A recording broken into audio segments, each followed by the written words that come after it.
On February 21st, Trevor Company traded in an old machine with a carrying value of $35,000 and paid an additional $7,000 for a new machine whose fair market value is $34,000.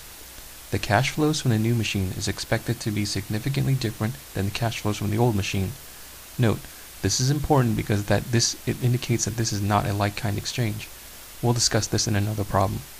What amount of loss should Trevor Company recognize? The easiest way to approach this problem is to do a journal entry from the perspective of Trevor Company. Let's list what we know. First, the carrying value of the old machine is $35,000.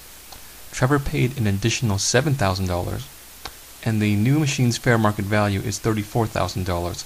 So let's go ahead and do that JE. Well, we know that the first thing we're going to do is trade in our old machine that has a carrying value of $35,000. So the way we remove it off our books is to do a credit. We're going to credit the old machine for $35,000. The next piece of information that we're given is that Trevor Company paid an additional $7,000.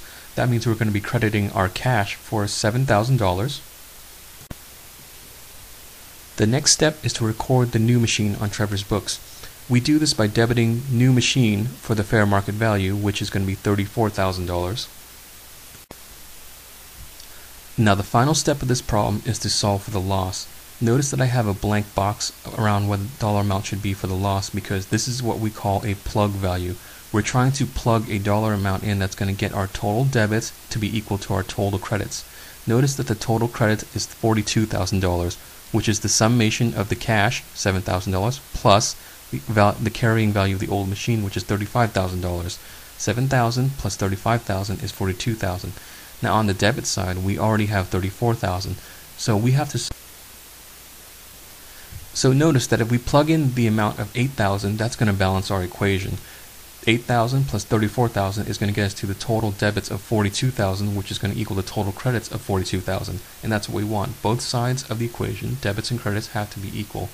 So now that's the answer to this problem. The loss that Trevor Company is going to recognize is $8,000.